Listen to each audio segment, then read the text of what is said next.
for the nice introduction. First of all, thanks to the Ministry of Economic and thanks to the Danfoss and the Danish Embassy for inviting us. And not at least at all, thanks to all you, the audience, for coming here to listen to us. I think it's fantastic that so many people are interested in this issue, and it just shows that this is a business which is coming for staying. And I also have to say that the model we use in Denmark is one model. There is many models in the world that could achieve the target in different ways. It's not simple. It's quite complicated actually, but we have a long tradition in Denmark, also in the distribution sector, to do energy efficiency programs. When I started in the sector about 14 years ago, they already worked with it. It was as a voluntary agreement, it still is. Together with the government and the authorities, we have runningly and continuously developed our system in order to fit changes in market, economy, etc., etc. My aim of being here today is to show you in broad, because it's a very detailed system we have in Denmark, in broad, how does a obligation on distributors in Denmark, how does it actually work? And I've been traveling a lot the last 3 years, talking a lot with my colleague fellows about these issues. Some energy companies, or many energy companies, are understandable, I think, very skeptical. They said, why should we, living from selling energy, why should we save? That's why it is actually on distribution. We don't sell, we distribute. But that's another matter. So we have a long and many discussions. I'm also a member of the Eurelectric. So I have all my colleagues from all around Europe to discuss this issue with. And sometimes when you come with such a system like we represent, you'll quite face that you sometimes are very alone. Even though that you have some colleagues who have actually the same systems or similar systems, I have to remind you that France, Italy, the United Kingdom, Italy has a similar system. Austria is going to implement one, and we can see from different countries they are considering. I also have to remind you as a start, this is only one of the many measures we have in Denmark. So it's a part of what we could call a packages that all in all would help us to reduce the consumption. So I will start to tell you something about our target and our obligation. Then how is our system, how is the setup? Measures, something about the measures we use, and the results. And the results is, of course, always interesting, because one of the main questions when you're traveling around in Europe is, are you really able to achieve the target? And what if you don't do? So, in Denmark, we are 4 branches which have these targets, and we are actually 550 distributors. I have to remind you that we only are 3.3 million customers all in all, and we are around nearly 6 million citizens. So it's a lot. Normally people, when we met them, they said that was a lot of distributors for such a small country. The agreement we have made is actually is voluntary, but it's implemented in a law. It's something to do with the cost recovery scheme. If it's not in the law, you're not able to cost recover the money you use for the scheme. So it's a mix. It means that we once a year negotiate the system, and it also means that if the authority and government think that we don't comply or follow rules or something, they actually have the law in the other hand to press us to change things, but they don't do until now. We also have some. It's a system where the distributors, and I will show in the next slide. We actually cost recover the levy to do the programs and the measure. The distributors in Denmark are monopolies. That means that they have only limited possibilities to do activities themselves, and that's in order not to compromise the cost of the system, because it's paid by all the consumers. So the implementation is on the market side. It's energy services, efficiency service providers, companies, ESCOs, plumbers, craftsmen, etc. So there's a lot of actors who implement these savings for us in the market.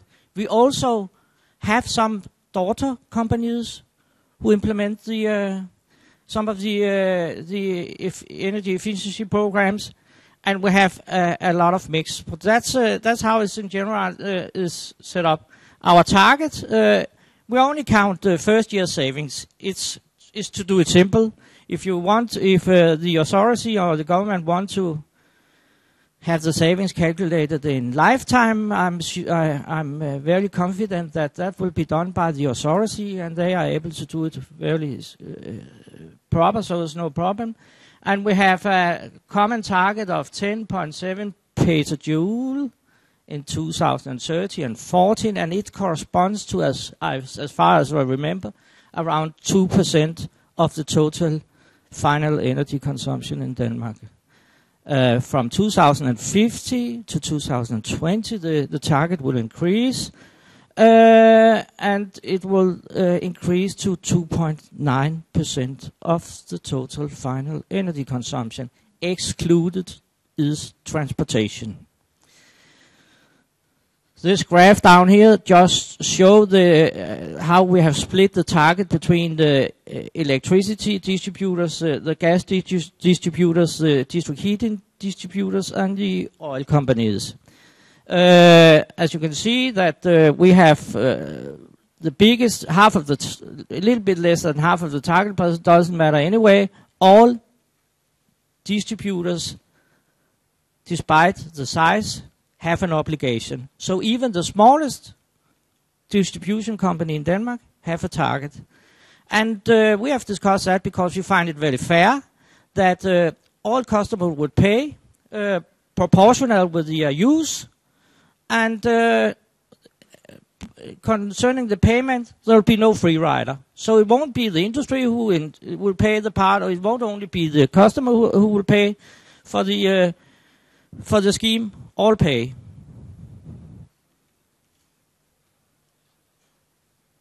So the model is actually that the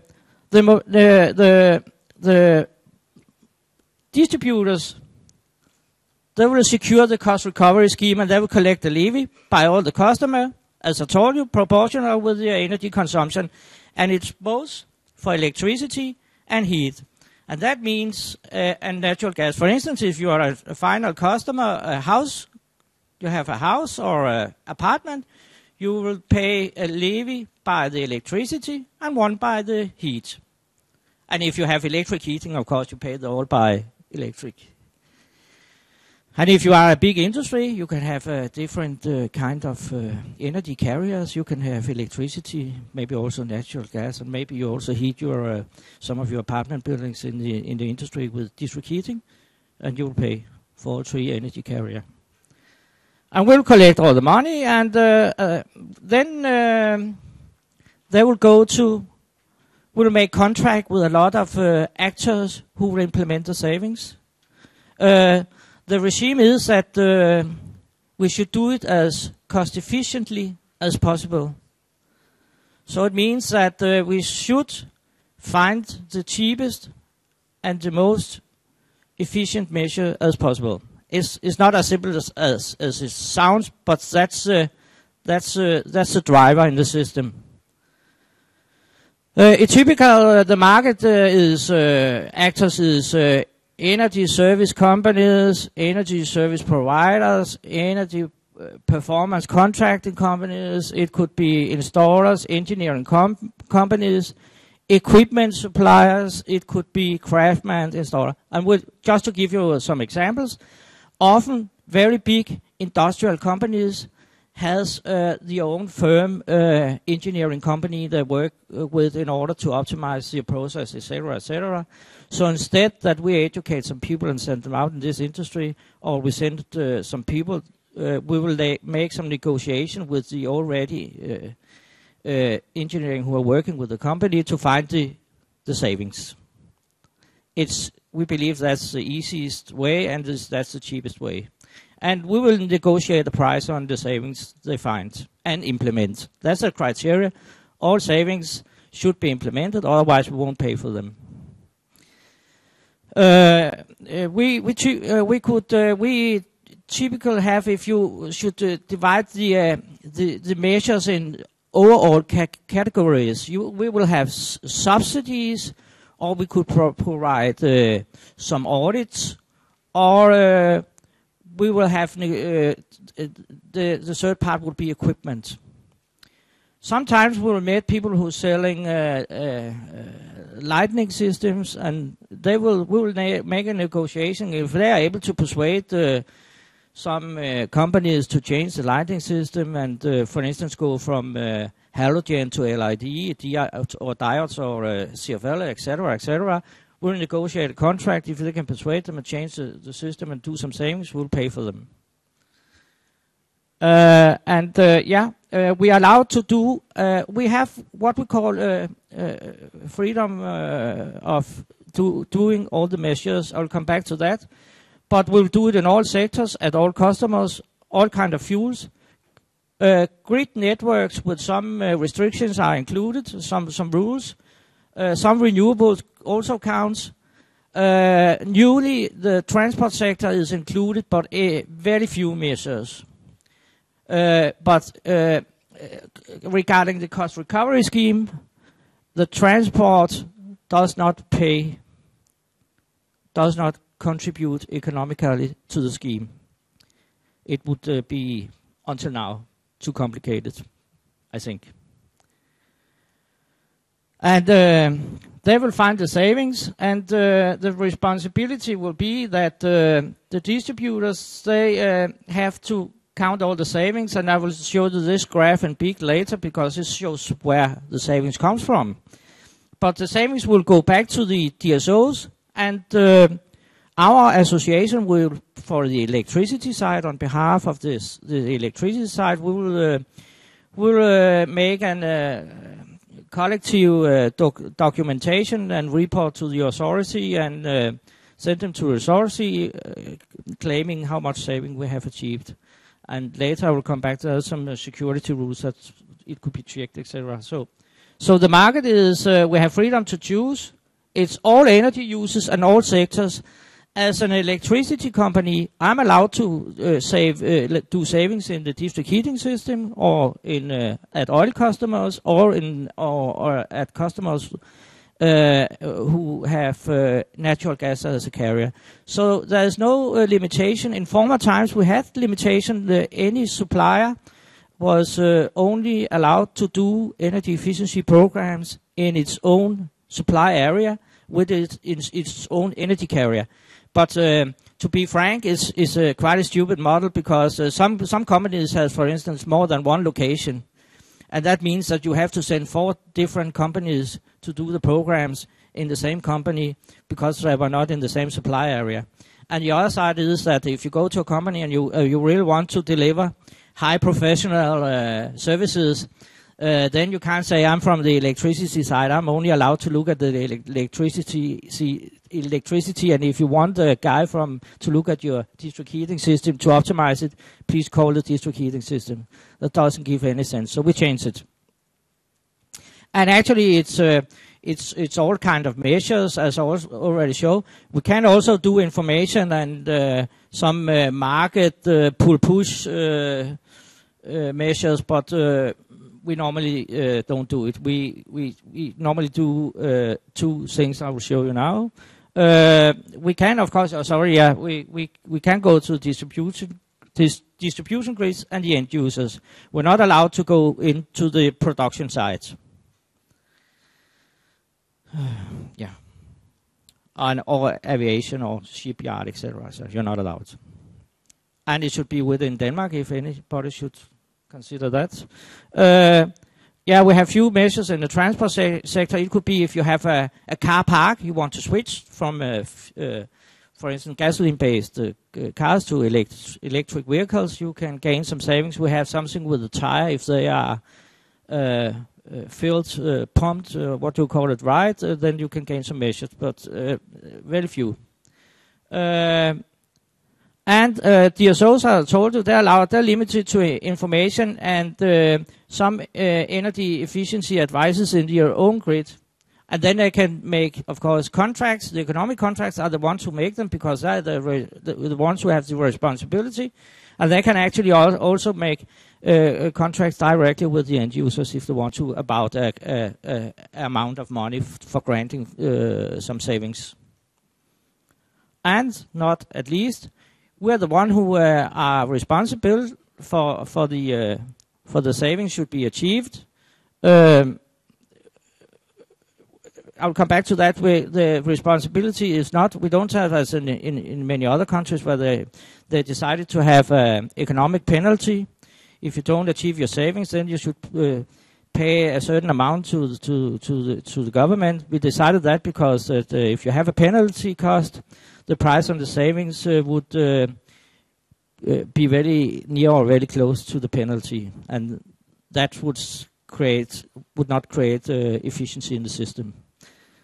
Then we're of course responsible for make the documentation of the savings and the money used, because the money is created in a monopoly system, so there should be full transparency, so everyone, all customers, all end users are able to see what the money are used for. It should be cost efficient as possible, and the way we look at it is that each company, 550 companies, they are benchmarked each year, so we can see for each company how cheap have they conducted their savings per kilowatt hour. It's a very simple measure, and you can actually see that there is some differentiations in these systems. We should also secure the cost regime, of course. We are the ones who are collecting the money and deliver the savings. We're also responsible to actually deliver this target set every year. It's of course negotiated once a year with the government and the authorities. The target have only gone one way, it's gone up, and of course we are discussing: is it appropriated? Are we able to deliver? Would cost increase? Of course, when the targets go up, we will have more money, but we will not. If you double the target, we won't have the double money.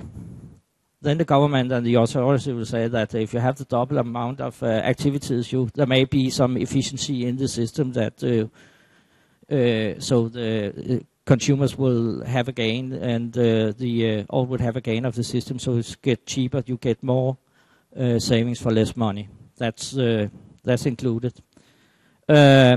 Savings must be verified, and the system should be transparent, and it is, because all the benchmark figures you'll find on the authority's homepage. So if you are an ESCO, for instance, who want to work in the field in Denmark, you will go to this homepage and say, what is the price level for each company, and if you can deliver in a lower prices, I will contact the distributor and say, I will give you a better offer than the ones who is already there, and you might be able to work with them. We should also have quality assurance of the system. We have external independent audit of the system in order to secure that it's okay. And we also have accounting auditors certified of the money. Actually, you could say we don't work in our system yet with a penalty, and that's because we haven't done anything that doesn't fulfill the criteria. We have fulfilled our target until now, and but if costs are too high, the government and the authority could decide to cut cost, and in the end, you could lose your license as a distributor, and the manager or the CEO, he could go to jail. But that's more a phrase than reality. You don't close a DSO or because you don't deliver the savings. I think I know the authority. I know Peter very well. He's much clever than that. Of course, we have surveillance and control of the system. You need to have it. There's some random sample control. That means that the authority will point out 10 to 15 companies or more each year, and they will have checked their money and savings, etc., in order to secure the system. Use of money, of course. Market surveillance. If you have a sister company, is it actually market prices, etc., etc.? That's very important. It's important for all. It is important for us. And not at least, it's very important for the customers. They're the one who pays. And we also look at transfer pricing. Of course, you know that. Benchmarking, I already have mentioned. Cost of public, etc. We mainly have two kind of calculation methods. And the first one is for family houses mainly. That's what we call standard values or deemed savings is also the more popular UK abbreviation. And that's for family houses. Because if instead of you have to send an auditor or something out to calculate the how much do you save if you switch from an oil boiler to a heat pump, we have some standard values which are based on an average house with an average size, etc., etc. Then you can go into the catalog and find the savings. And we have evaluated that what would be the middle of all this saving, because you sometimes have a little too much and a little too little, and it's based on all the houses from 1920 to 2000, the different 10 years they're built in. We know how much they use in energy per square meter, etc., etc. So we actually, based on a lot of figures on our buildings, can measure it, not precise, but with a good accuracy and conservative. We are conservative in that matter. These standard values are revised every year, and sometimes we remove some of them. For instance, we don't have brown appliances or white appliances in it. They don't count. CFL don't count. Sink switches implemented in other laws does not count. For instance, we have phased out in Denmark of oil boilers. They should be phased out. That means you are not allowed to install oil boilers any longer from 2015, as I remember. And that means they don't count as a saving anymore because they have to be phased out anyway. So why use subsidizing that? And for instance, the reason for not giving money to white appliances is that the market, for instance, for A-labeled or A+ labeled refrigerators, washing machines, etc., is very big. This is what people buy when they switch from an old to a new. So we don't need to help them. They can't buy anything else. So that's why.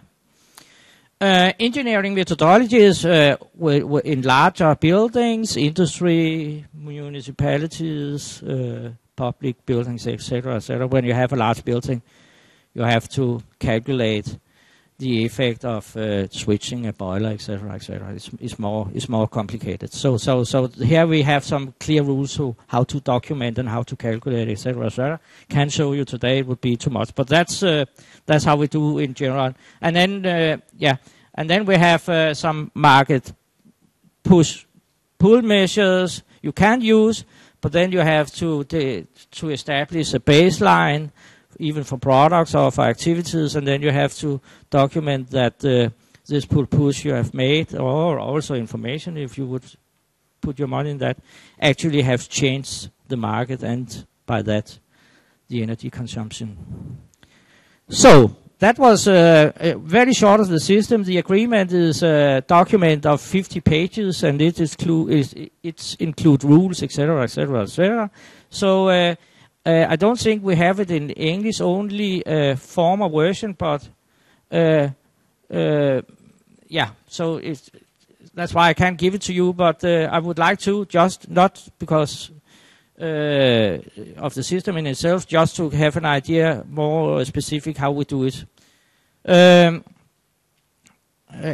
This was savings we achieved in 2010 and 11. And just to show it here, you can see that half of our savings comes from the industry. And then we have a split between households, public sector, services. Other, it means it could be some solar thermal plants who have been installed, or some small windmills, etc., etc. That goes in with the other. We practically go to the industry because for two reasons. We always done it because when we started in around 1995, maybe the beginning of 2000, we found out that doing energy efficiency programs in the household sectors, also in the municipalities and public institutions, was very costly. You had to use a lot of transactions cost for meetings, persuasions, etc., etc. And unfortunately, with that scheme we had at that time a very low result. The savings we and the advice that we gave was only implemented around 50% of them. And you can imagine that if only 50% of your savings are implemented, it is costly. So nowadays we do it in another way. We go to the customer and say to them, if you want to have our advice, you have to pay for it. And if you pay and implement, you of course get your money back, because you will get some money for your savings, and we will deduct the cost for the advice and transaction cost. That's that. And that's to secure that the system is not getting more and more expensive, because you could imagine, if you promise me to implement and you don't do it, I have to ask the customers for more money to do the same activity once again, and it would never last. So that's the system is today, and you have to sign a contract with us that the measures we agreed on, you will implement them, and we will help you, and we will, of course, and they do. Otherwise, we don't have a chance to reach our target. This is only a table who shows that until now, the first row here is show the target now it's in terawatt hours. And we also have it in petajoule, just to make it very complicated. And then this show our target, and this show to which percentage have we achieved the target. And as you can see, for the last 2 years, we are 20% beyond our targets. Then you could claim that the target is too low, or etc., etc. It might be, but that's the reality for our companies, for all companies, for all 550 companies. There could be some years that some of the companies are not able to achieve their target. It could be for many reasons. Some of the companies are very small. They change the manager, or they change the staff, or something else happens. But we are allowed to trade between all the distributors. We can trade the savings. So actually, if they can fulfill them by doing their own activities, they can just buy them, until now. So, I could also mention and that also means that in former time, we are allowed to bank our savings. That means if you have more savings than expected, you could save them for next year. That means if you have 120% this year, you only have to make 80% next year.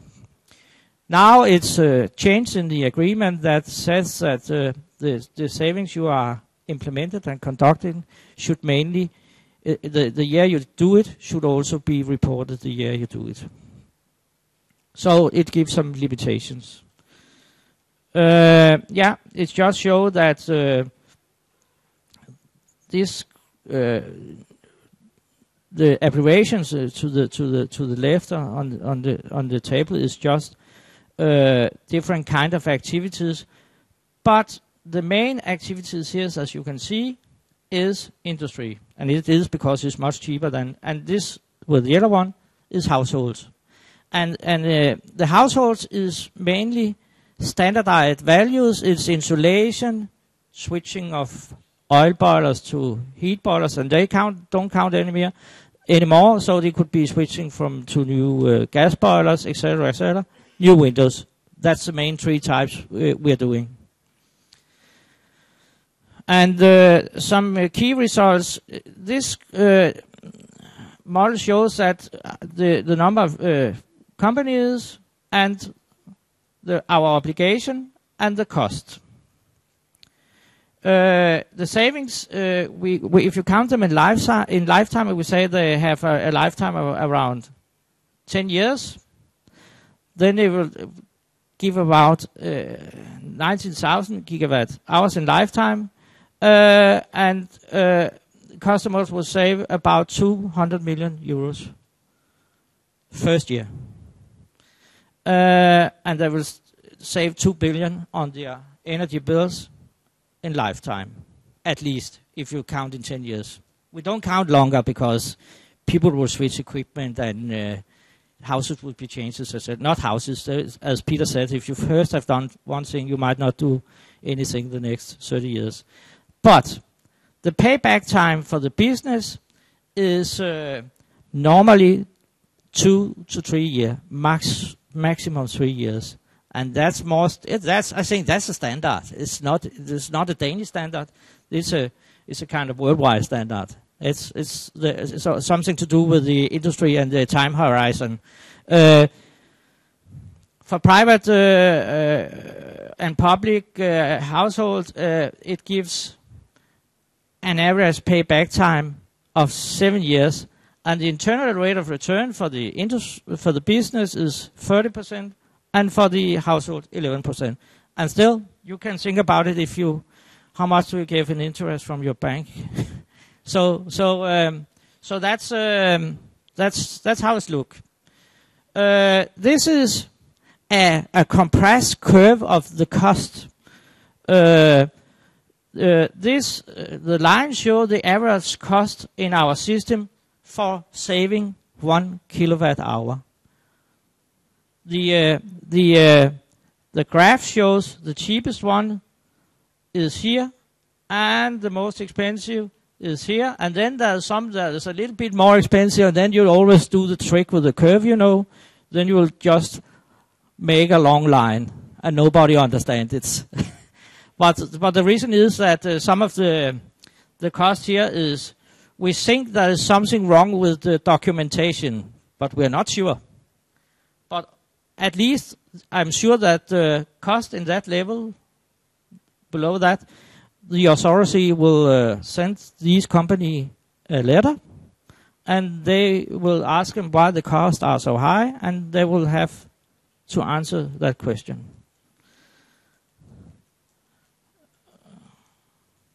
And the average cost is 0.56 euro to save 1 kilowatt hour.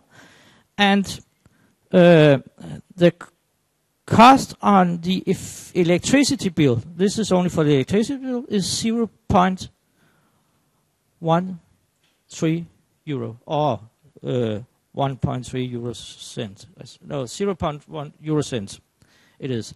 So, of course, some ask how much is that of the total grid tariff. I would ask from a German company 2 days ago, so I calculated it. It's around 3.5% of the tariff for the distribution tariff in Denmark. So so you have some figures. What is the level? So we also ask the customers whether they're satisfied. you can be sure if you do some energy efficiency projects in companies or households and they are not true, they will find out. You can't cheat them. So of course they will save the money on the bill, but they also have to do a lot of investment. We are only providing the transaction cost. We don't provide the investments. So how much time do I have left? How much time? 2 minutes. Okay, thank you.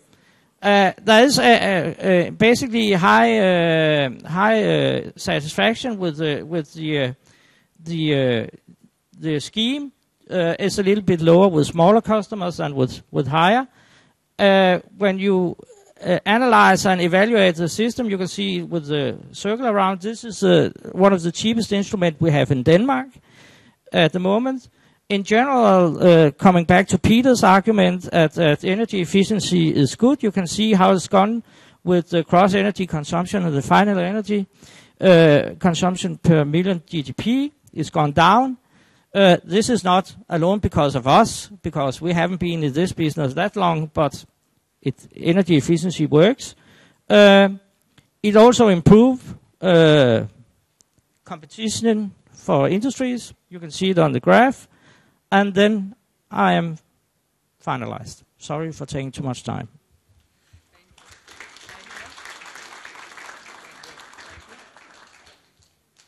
Paldies par ļoti labo prezentāciju.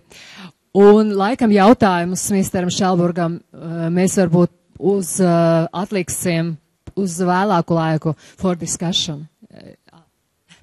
Uz diskusijas laiku mēs atstāsim jautājumus droši vien. Varbūt vienu, ja kādam ir vienu ekstra jautājumu. Ir kādam? Protams, Bārisa kungs, tā es domāju. I just wanted to ask, could you a bit elaborate what is included in transaction costs and what is investment costs? Because I understood that investment costs are covered by customer himself, but transaction costs are covered by supply company. Is it correct? Thank you for the question. Yeah, you are quite right, but we call transaction costs is a mix. There's the money to operate the system, to have some personnel who can help with the account. That's very few, so there's a few money. The transaction cost is all the ESCOs who have the money to either give a grant, a smaller grant for the paying for the savings that we achieve, or for running the systems. But the big financing, for instance, if you're going to switch your boiler, etc., you have to pay yourself. We don't have the money. We could in some cases, we'll give a smaller subsidy or a grant for instance, if you switch from a household, switch from an oil boiler to a heat pump, etc., etc. That's the